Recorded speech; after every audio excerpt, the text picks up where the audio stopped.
Magandang umaga po sa inyong lahat. Pati ako gusto ko na maiyak eh. Alam niyo kung bakit? Sayang ang pinaghirapan ng ating ama, ng ating Pangulo, Mayor Digong Duterte. Sa panahon ng 2016 nang siya'y naging Pangulo, nasa kanya lahat ang pinakamahirap na nangyari. Yung COVID-19. Walang pondo ang bansa. Pero pinilit niya na magampanan upang mailigtas ang mga buhay ng ating mga kababayan. Nakita niyo noon, ang dami namamatay.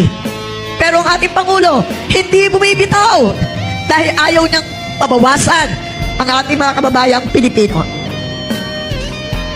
Alam niyo po, yan din po yung una kong pag-upo bilang kusiyat ng Luzon ng Pasay. 2016. Kasabay kami. At yan po hindi pinapasok sa Pasay ng aming mayor dahil kalaban. Siya po'y dilawan hanggang sa nagpapalipat-lipat ng kulay hanggang naandito siya sa kabilang partido. Pero kapag napulalaban ng ating magiting na Vice President, lilipat din yon. Kaya ngayon, marami na pong gustong lumipat. Nag-uumpisa na ang mga politiko ng koneksyon kung paano lilipat sa ating minamahal na Vice President, Inday Sara.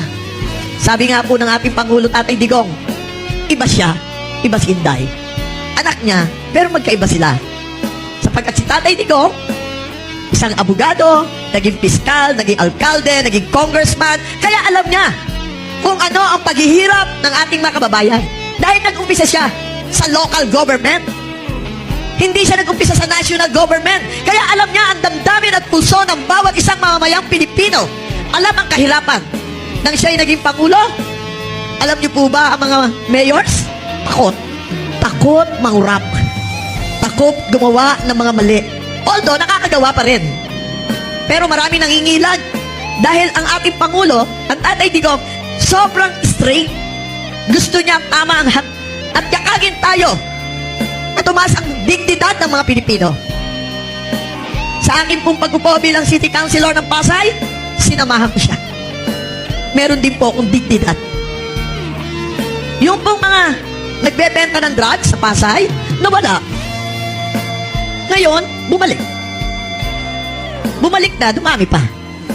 Yan ang isang, para sa akin po, ay isang pinakamagandang kasaysayan na iginuhit sa bansang Pilipinas.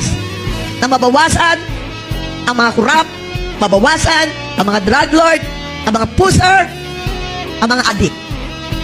Kasi isa po yung basura ng lipunan. Napakahalaga na mabago natin yung nasa